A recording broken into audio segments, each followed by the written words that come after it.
नमस्कार मित्रांनो, महाराष्ट्र राज्याच्या राजकारणात नवा मोठा ट्विस्ट. शिंदेंना गटनेता पदावरून हटवण्यासाठी थेट मंत्र्यांच्या स्वाक्षऱ्या. 3 मंत्र्यांनी केल्या स्वाक्षऱ्या मित्रांनो. आणि सुप्रीम कोर्टात ठरला अखेर महत्त्वाचा निकाल.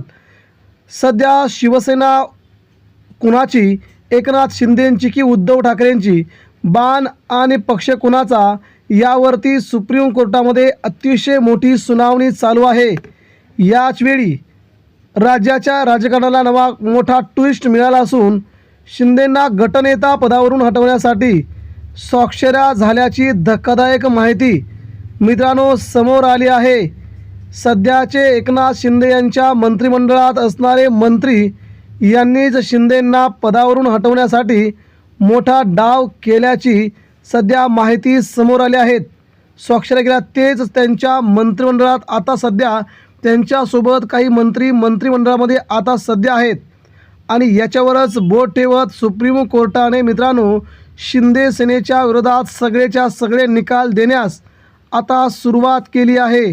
नेमकं काय आहे प्रकरण, कोण आहे ते 3 मंत्री, कोण आहेत ते 3 नेते, एकनाथ शिंदेंना या पदावर ठेवू नका, एकनाथ शिंदेंना गटनेता करू नका, त्यांची त्या पदावरून हकालपट्टी करा, असे सांगणारे त्यांच्या जवळचे मोठे मंत्री कोण आहेत आणि नेमकी ही चर्चा आता का सुरू झाली आणि सुप्रीम कोर्टामध्ये सध्या एकनाथ शिंदेंच्या शिवसेनेसाठी ही सगळ्यात मोठी खळबळजनक बातमी कुठून आली मित्रांनो, ही बातमी सविस्तरपणे आपण आज जाणून घेऊया. सध्या देशाच्या राजकारणामध्ये मित्रांनो खूप मोठ्या घडामोडी घडायला सुरुवात झाली आहे. एकनाथ शिंदेंनी आपल्या दरे गावातून थेट दिल्ली गाठत देशाचे पंतप्रधान नरेंद्र मोदी यांची आपल्या फुटलेल्या खासदारांसोबत भेट घेतली आणि त्या भेटीदरम्यान त्यांनी वेगवेगळी मागणी देखील केल्या समजतं आहे. काही मंत्र्यांना, काही आमदारांना, काही खासदारांना मंत्रिपदं देण्याचे आश्वासन मिळाल्याची धक्कादायक माहिती. परंतु हे सगळं असताना एक नवीन ट्विस्ट महाराष्ट्राच्या राजकारणात निर्माण झाला.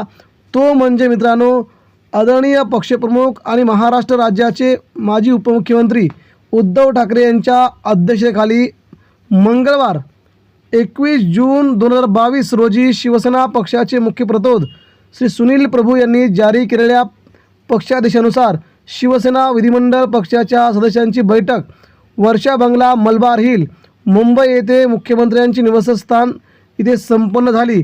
या बैठकीमध्ये खालील ठराव उपस्थित सर्व सदस्यांच्या एकमताने मंजूर करण्यात आला. ठराव असा होता: श्री एकनाथ शिंदे विधानसभा सदस्य यांना शिवसेना मंत्रिमंडळ पक्षाच्या गटनेते पदावरून तात्काळ दूर करण्यात आले आहे.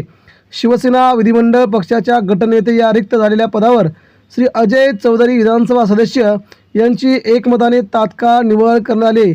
अशा प्रकारचं शिवसेना उद्धव ठाकरेंनी मिटिंग घेतली आणि एकनाथ शिंदेंची हकालपट्टी केली. सगळ्यात महत्त्वाचं म्हणजे याच्यामध्ये कोणाकोणाच्या सह्या होत्या.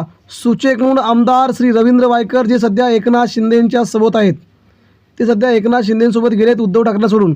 त्यानंतर दुसरे मंत्री आहेत ते नामदार श्री उदय सामंत, ते मंत्री होते, ते देखील त्यांची देखील सही आहे जी एकनाथ शिंदेंना त्यांच्या गटनेता पदावरून हकालपट्टी करा यानुसार त्यांनी सही केली. दुसरे आमदार मंत्री आहेत श्री दादा भुसे, मंत्री आहेत, त्यांनी देखील एकनाथ शिंदेंची गटनेता पदावरून हकालपट्टी करावी यासाठी 2021 साली सही केली होती. त्यानंतर आमदार श्री संजय राठोड हे देखील सध्याचे मंत्री आहेत, यांची देखील सध्या सही आहे.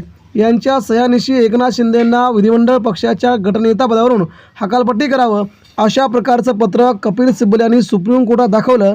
आणि या 3 सह्यांमुळेच एकनाथ शिंदे मात्र प्रचंड अडचणीत आल्याची धक्कादायक माहिती आता समोर येत आहे.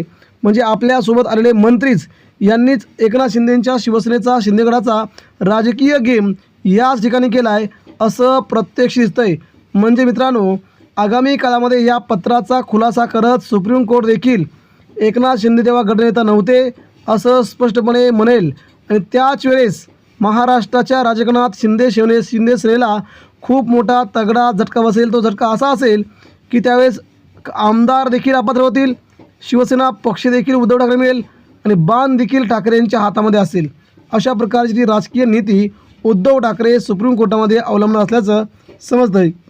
या घडामोडीमुळे शिंदे गटात तर खळबळ उडालीच आहे, मात्र भाजप देखील आता संतापले असून भाजपा एकनाथ शिंदेंच्या शिवसेनेतील बऱ्याच आमदारांच्या संपर्कात असून त्यांना आपल्या पक्षात प्रवेश करून घेण्यासाठी भाजपा सरसावल्याचं समजते. त्यामुळे शिंदेंची शिवसेना आगामी काळात कशी असेल, कुठे असेल, काय असेल ते सुप्रीम कोर्ट लवकरच स्पष्ट करेल. धन्यवाद.